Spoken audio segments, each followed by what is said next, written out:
I don't know. But luckily, there are old, the juniors who are in, and everyone has to learn, right? It's like being on set for the first time. Oh shit, it's a camera. What do I do?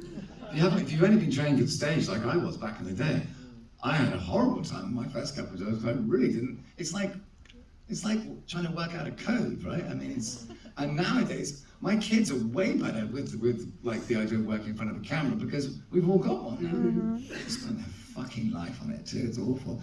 Anyway, but maybe they'll be media savvy. I don't know. So, but let's talk about the film. Well, you are playing C.S. Lewis at a very specific time in his life. Very much. Yes. And so. Which saved me so much reading. Exactly. How nice is that? I think he published 4 books, and only one of them was Pilgrim's Progress. So I was like, well, I'm going to read those because my character wouldn't know about the rest. Right. And I'd read all of Narnia when I was a kid anyway.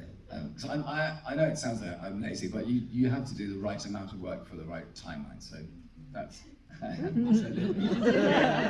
mean, you've played a number of true people, real people before in your career. Do you like having research to draw on, or does it change your approach? I love it. I think it's great because actually you realise how much more work you should be doing when you've got a normal character where it's just you're playing Mary and I'm playing Bill, and there's fuck all given circumstances.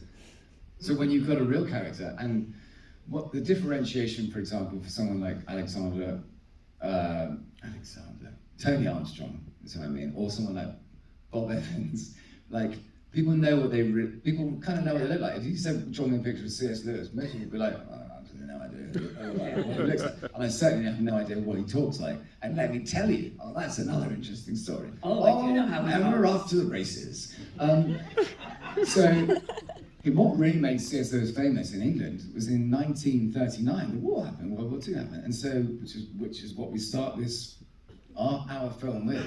But he did a series of lectures on the radio, and it made him uber famous, talking about Christianity and everything else. And he was a deep